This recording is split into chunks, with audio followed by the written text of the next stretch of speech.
0 in the favor of Liquid Hero. In fact, let me just go say best of 5. There we go. All right. It's the finals. It's the finals of the OlimoLeague. Spawning here in the top left corner of the map. It's going to be Team Liquid's Blue Protoss, Liquid HerO. The bottom right as the Red Terran, it's Salvation. By the way, I don't know if this is true or not, but big shout out to Nathanius, not for tuning in. Screw that guy, who cares? He's going to be playing in LAN later, which is kind of cool. But most importantly, apparently he bought a pair of slippers. So, dude, I hope you enjoy those things. It's like walking on clouds. They're so soft. They're pretty comfy. I'm wearing them right now. It's chilly outside, and they're soft as hell. Mine are actually sitting in the corner because I got to wash them. I wore them for about 2 months straight. So I gotta clean my shoes, but they are wonderfully comfortable. And yeah, so getting into this game, we've seen a little bit of cheese out of HerO today. This is really weird. Like a one-base build fall into a Stargate all-in. I mean, like, and I stress all in. It was a Void Ray follow-up and everything. This is not the Liquid HerO I've come to know and love over the course of StarCraft 2. But I am loving what he's been doing. It changes up from his regular personality. Salvation is such a fantastic Terran player. To make these tactics work against him is more than just, okay, you won off a quick victory. Like, it's actually rather impressive. Yeah. Just the proxies, you know, okay, fine. People macro out of those all the time. That's fine. But just the follow-ups are... oh, okay, all right. Not going to put on a Nexus? Very good, then. But Salvation, hopefully, is getting a little wiser to this. I mean, unfortunately, it is his last life, so hopefully he is completely wise by now. Yeah, if he wants, he's got to start the turnaround like right now. Bring this back 3 games in a row if he wants a chance to win. But as stated before, guys, keep in mind even second place gets prizes in this tournament. So, well, Salvation might not be in the best spot right now. He's guaranteed at least $50 from today, which admittedly is about the same as it was for Go for StarCraft Monday Cup, which apparently have been discontinued at this point. Ripperonis? Rip and pepperonis. A little sad to hear about that, so our Monday casts are going to be a little bit more light. But also means I'm not going to go crazy. What is this probe going to do? He hit this one last time, and we kind of had that sneaky pylon, right? But I don't think you pull that off on Foxtrot as the Nastro's so big, not so much on King Sejong. Exactly.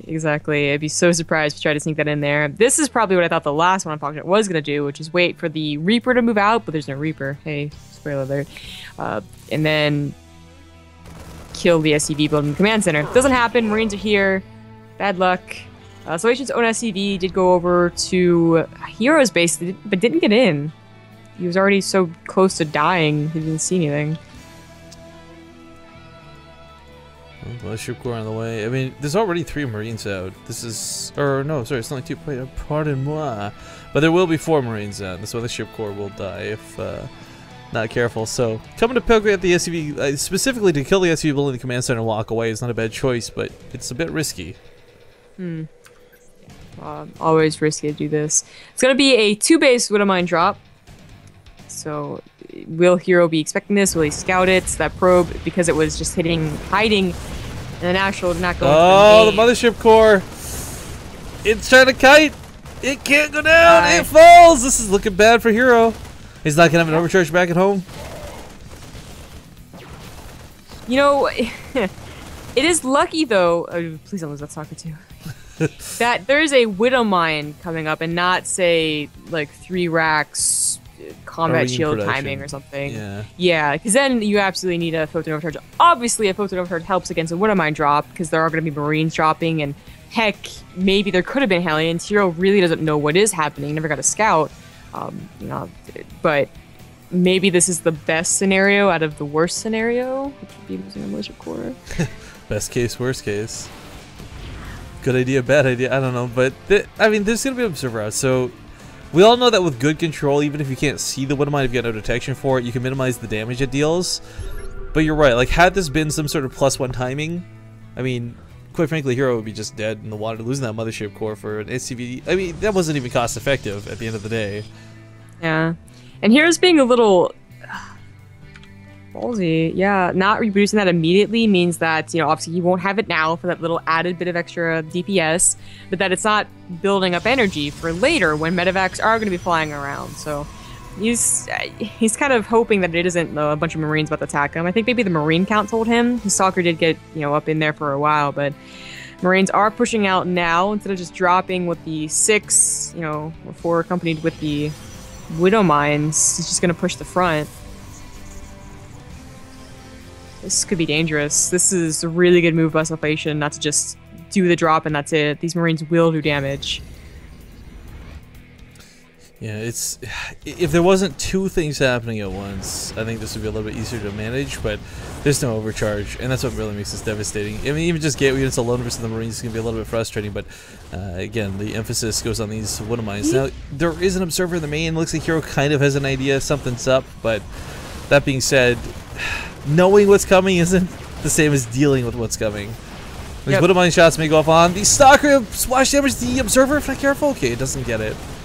I think that would have been the best case. And a bunch of probes of the natural. So 5 probes here, plus a ton 17 at the natural, in total. up to 19. Oh my god. Oh, yeesh. Yo, I kind of think though these Widow Mines in the main, if they had killed 2 Stalkers even and splash damage that observer down, that would have been the best case scenario. Because the Marines could have then killed the probes, right?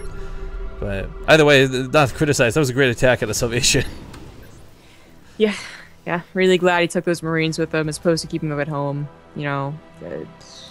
Why keep them at home? Well, maybe there is a proxy pylon attack happening, but not the case. I didn't realize. 1 tank for defensive purposes kind of made sense because he's paranoid.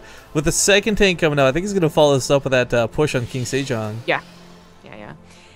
I'm liking this. I'm a little shocked at the Stargate.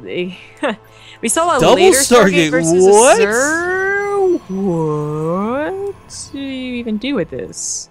I guess you could try to get some Phoenix out quickly, Rays, but Void Rays seem to be the most logical choice, right? But they're not nearly as good versus Terran as they are versus Zerg. I mean, there's a reason that there was never that composition versus Terran. Oh god, please don't target anything. Well, he scouted the double Stargate though, and he's just like... It's an Oracle? Well, I mean, the thing is, the Void Ray will help once he realizes these rocks are that is true. Problem, but double Void Ray would not be a good composition, I think. And then he goes into a Twilight Council. Did he cancel the second Stargate? He did cancel the second Stargate. The bunker's always cute to see, but this is in such a weird position. It doesn't really cover the ramp, but it doesn't really cover anything coming down from it, so I don't know about this, but the Void Ray does start up. Whether it's to help tear down the rocks, we're trying suicide for the tanks, but Systematic Alignment does a lot of damage and it does it quickly.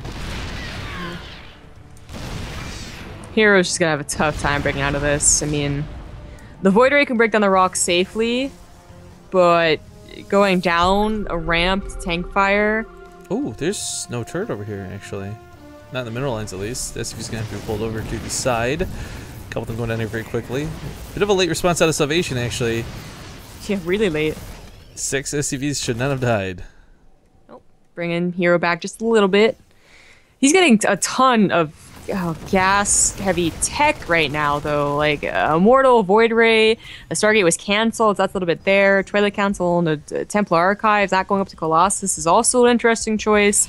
Just a lot of interesting things happening from HerO in these series. God, Prismatic Alignment is good. That's so fast.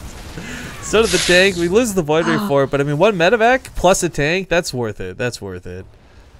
Yeah, probably. Just Void Rays are so expensive. Well, this army coming down the middle of the map is gonna definitely start tearing HerO apart.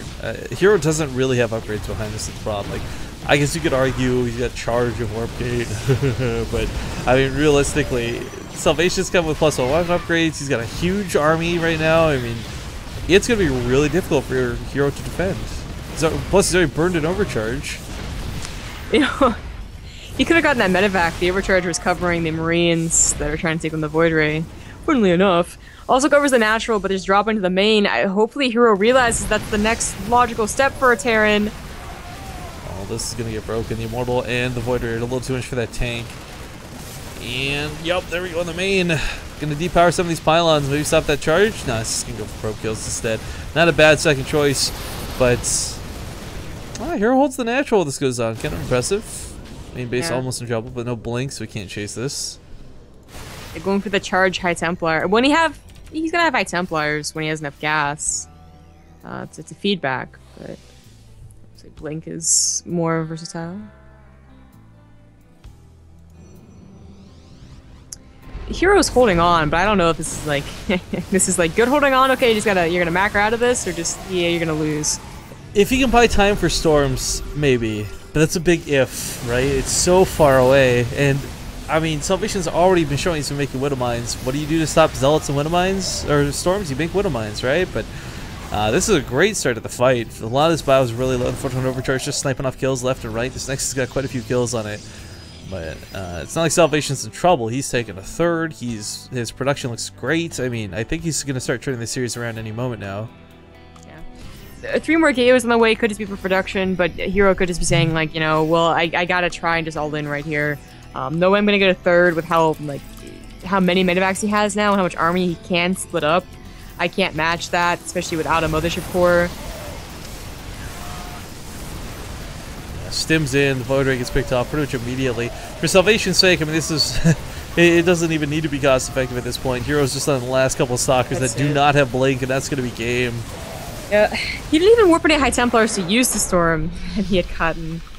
Yeah, got a little bit messy. So game number 3, we'll go to Salvation. He'll start